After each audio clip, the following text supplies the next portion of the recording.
We mjinga ndo nifanya mimi mapenzi niachukie.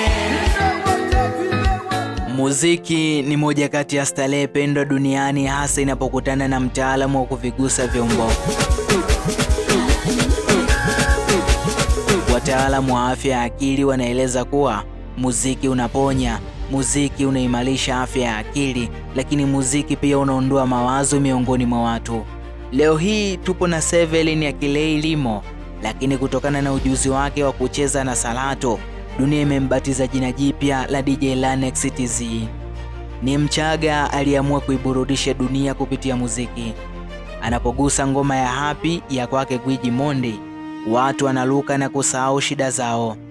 Akigusa ngoma ya Wewe ya kwake Harmonize, mapenzi yanaimarika miongoni mwa watu. Akigusa ngoma ya Alikiba ya Fainali, wapambanaji wanapata nguvu ya kupambana zaidi.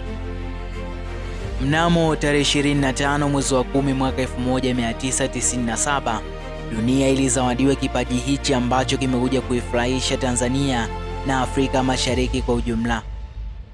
Alizaliwa Tabora, sehemu ambayo ndoto huanza na vumbi na jua kali, ndipo safari yake ilipoanzia.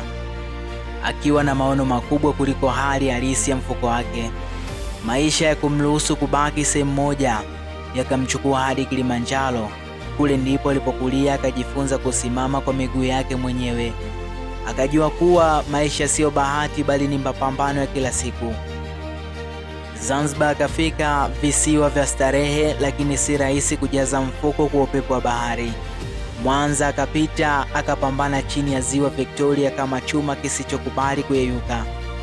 Geita akajaribu kuchimba maisha kama dhahabu, japo kila siku mtu anaibuka na mafanikio mkononi.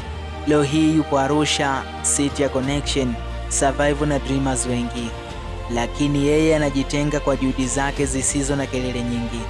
Singida, Mto Mbu, Tanga, kila sehemu imebeba alama yake, si kwa sababu alipata kila kitu, bali kwa sababu hakuwahi kukubali kushindwa wala kukaa chini. Huyu ni DJ mtu wa vibe, mtu wa watu, anacheza na beats na kuunganisha roho za watu kupitia muziki. Usiku watu wanacheka na kucheza, lakini nyuma ya deski kuna kijana anayepambana kuhakikisha kesho yake inakuwa bora zaidi. Lakini pia ni dereva. Barabara zimemfundisha maisha halisi, zimempa macho ya kuona mbali na akili ya kusoma watu aina zote. DJ Lanex amejaliwa watoto wawili, mmoja wa kike na mmoja wa kiume. Hawa ndio wanaomfanya atoke jasho kila siku kwa ajili ya kuhakikisha wanaweza kupata mahitaji yao. Kabila lake ni Mchaga, damu ya kibiashara, roho ya kupambana na akili ya kutafuta njia hata pale pasipoonekana. Mpaka sasa hajajipata kikamilifu, lakini ndani yake kuna kitu kikubwa, kitu ambacho kinakuja taratibu. Ni mmoja kati ya wale wanaojijenga kimya kimya, lakini siku akitoboa dunia itashtuka. Hii sio stori ya mtu aliyefika, ni stori ya mtu anayekuja kwa kasi, kwa njia ya mafanikio na ndoto zisizokubali kufa. Kwa yeyote anahitaji vibe, energy na mtu wa kuamsha watu kupitia muziki, huyu ndiye chaguo sahihi. DJ anayekuja juu, si kwa bahati bali kwa kazi, jasho na moyo wa chuma.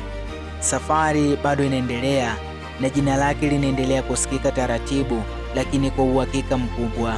Mimi nipo Kanuti, kijana wa storika, smart boy. Nifanya mimi mapenzi niachukie.